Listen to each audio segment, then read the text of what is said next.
I'm 74 years old, and I spent 30 years as a bank manager. 30 years of watching people's money come in and go out. 30 years of seeing who got richer and who stayed broke. 30 years of patterns that nobody talks about because, frankly, banks don't want you to know. I've seen factory workers retire as millionaires and doctors die in debt. I've seen people earning minimum wage build fortunes, and executives earning six figures live paycheck to paycheck. And after 3 decades of watching thousands of customers, I can tell you with absolute certainty that the richest clients all did one thing differently. It had nothing to do with how much they earned.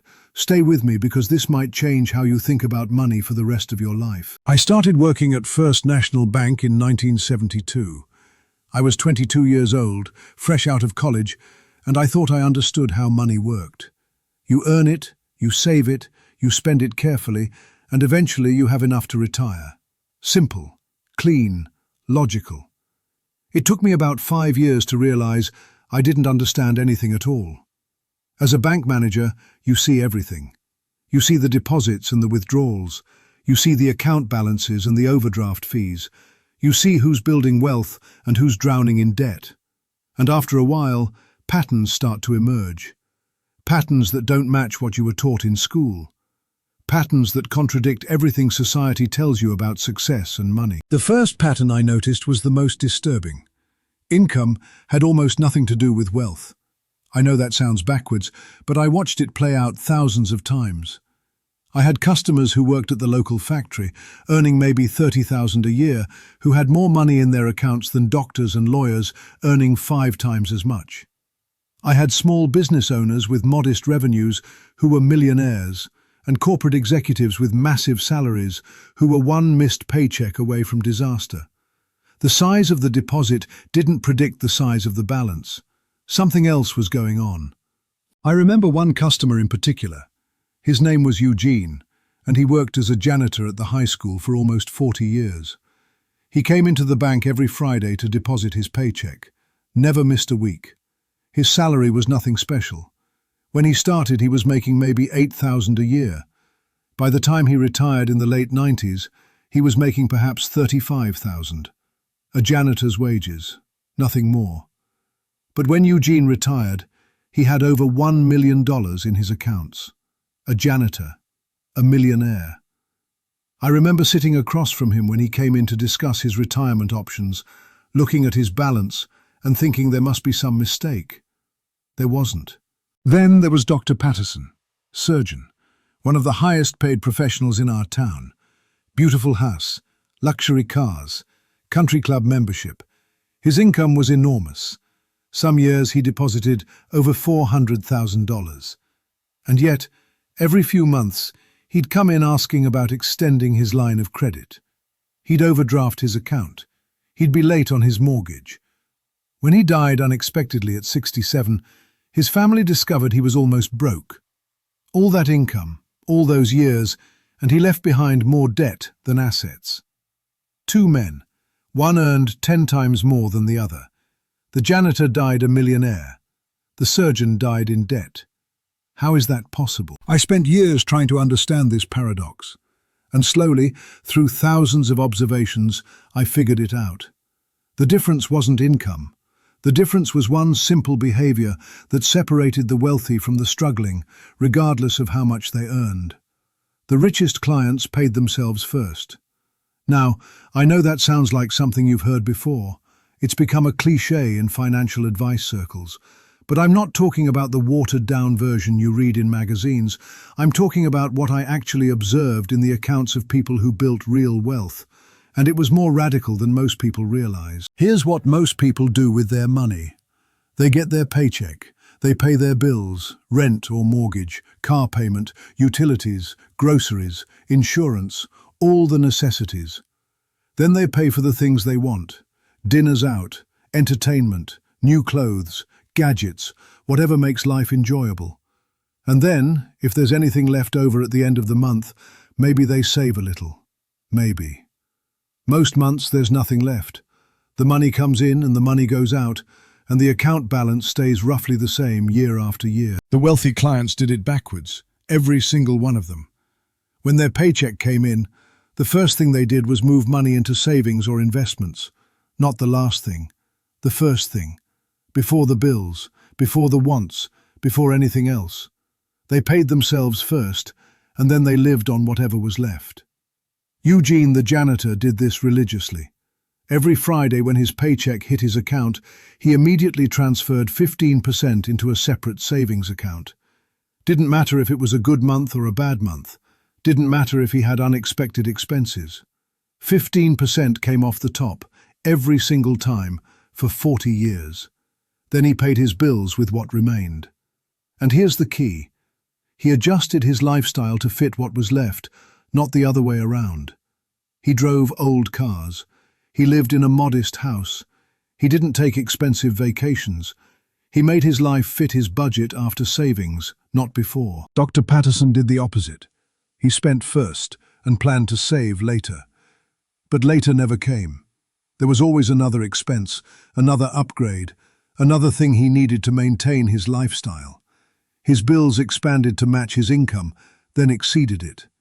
He was earning $400,000 a year and spending $450,000. The more he made, the more he spent. The money flowed through his accounts like water through a sieve. I saw this pattern repeat hundreds of times. The people who paid themselves first built wealth. The people who paid themselves last stayed broke, no matter how much they earned. It was that simple and that consistent. But here's what I learned that goes beyond the basic advice. The amount matters less than the consistency. I had customers who saved 50% of their income, and I had customers who saved 5%. Both groups built wealth over time. The 50% savers got there faster, obviously, but the 5% savers still ended up with substantial nest eggs after 30 or 40 years. The key was that they did it every single time, without exception, for decades. They made it automatic. They made it non-negotiable. It wasn't something they did when they felt like it. It was something they did before they did anything else. The second thing I noticed about the wealthy clients was that they didn't keep their money in savings accounts. This is where I have to be honest about something that might sound strange, coming from a former bank manager. Savings accounts are not where wealth is built. They're where wealth goes to die slowly. I know that sounds dramatic, but think about it. A savings account earns what? Maybe 1 or 2% interest in a good year. Sometimes less. And inflation runs at 3% on average. That means your money is actually losing purchasing power every single year it sits in a savings account. You're going backwards, slowly, invisibly, but backwards. The wealthy clients understood this. They kept enough in savings to cover emergencies, maybe 3 to 6 months of expenses.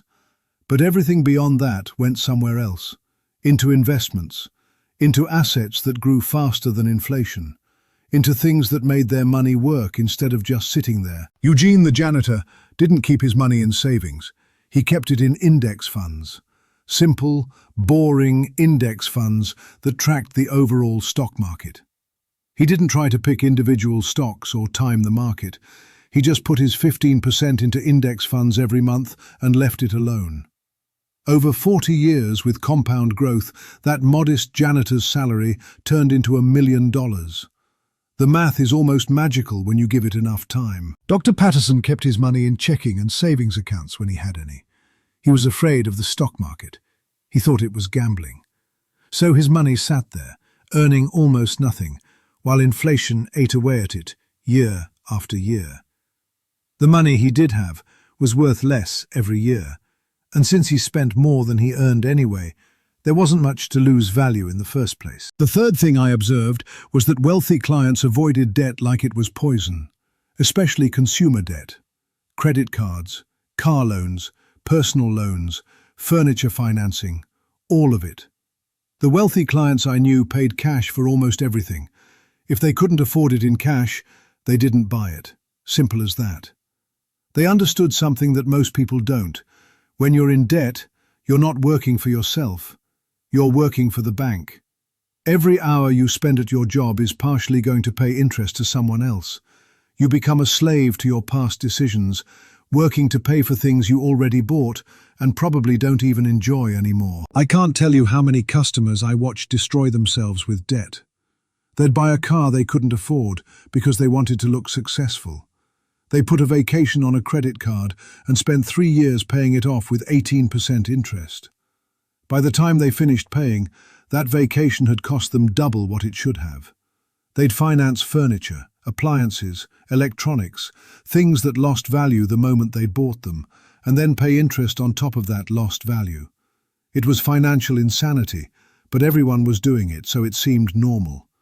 And every month, instead of their money working for them, it was working for the bank. Every interest payment was money that could have been invested, could have been growing, could have been building their future.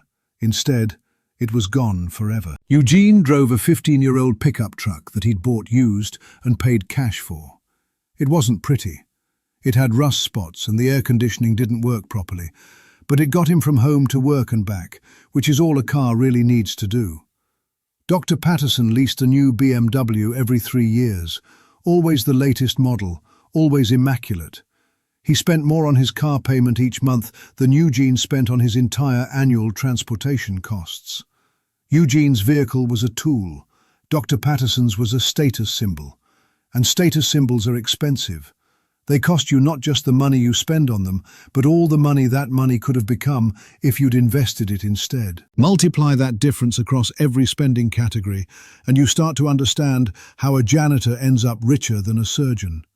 The house, the vacations, the clothes, the restaurants, the gadgets, every category the same pattern. Eugene bought what he needed and invested the rest. Dr. Patterson bought what he wanted and hoped there'd be something left. There never was. The fourth observation might be the most important. The wealthy clients thought long-term, decades, not months. They made decisions based on where they wanted to be in 30 years, not where they wanted to be next weekend. Eugene started investing at 25. He didn't need the money then.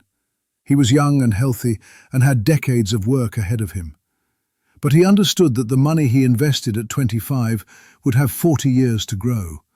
And 40 years of compound growth turns small amounts into fortunes. He was patient. He was disciplined. He thought about his 70-year-old self when he was 25, and he made decisions that would make that future self comfortable. Dr. Patterson thought about next month, next year at most. He made decisions based on what he wanted now. The nice house now, the luxury car now, the impressive lifestyle now. He mortgaged his future for his present over and over again until there was no future left to mortgage. I retired from the bank in 2002 after 30 years, and I took these lessons with me. I wasn't a wealthy man when I started paying attention to these patterns. I was middle class, living like everyone else, spending what I made and hoping there'd be enough left for retirement. But watching Eugene and watching Dr. Patterson and watching thousands of other customers changed me. I started paying myself first, 15% of every paycheck, before anything else. I moved my savings into index funds and let them grow. I paid off my debts and refused to take on new ones. I thought long-term instead of short-term. When I retired at 52, I had enough to never work again. Not because I had a high salary. Bank managers don't make that much. But because I did the one thing that the richest clients did. I paid myself first, every time, for 25 years. I let compound interest do the heavy lifting. I lived below my means so I could invest the difference. I'm 74 now. I've watched my investments grow for another 22 years since retirement. I have more money now than I ever had while working, and I still live simply, not because I have to, because I've learned that simplicity is freedom, and lifestyle inflation is a prison. I've seen too many people earn their way into a bigger lifestyle, only to find themselves trapped, working harder and harder just to maintain something that doesn't even make them happy. My wife and I travel when we want. We help our kids and grandkids when they need it. We donate to causes we care about. We sleep well at night knowing that we don't owe anyone anything and that our future is secure. That peace of mind is worth more than any luxury car or big house ever could be. If you take one thing from this story, let it be this. It doesn't matter how much you make, it matters what you do with what you make. Pay yourself first, not last, not when you feel like it, First. Before the bills, before the wants, before everything. Make it automatic. Make it non-negotiable. And then adjust your life to fit what's left. Start today. Not tomorrow, not next month. Today. Even if it's just 5%. Even if it's just $50 a paycheck. Start. Because the money you save today is worth more than the money you save 10 years from now. Time is the secret ingredient that turns small amounts into fortunes. And time is the one thing you can never get back. I watched a janitor become a millionaire. I watched a surgeon die broke. The difference wasn't talent or education or luck. The difference was one simple habit practiced consistently over decades. Pay yourself first. Everything else is details. Thank you for listening to an old banker share what 30 years taught him. I hope you'll do something with this knowledge. I hope you'll start today. Because the best time to start was 20 years ago. The second best time is right now.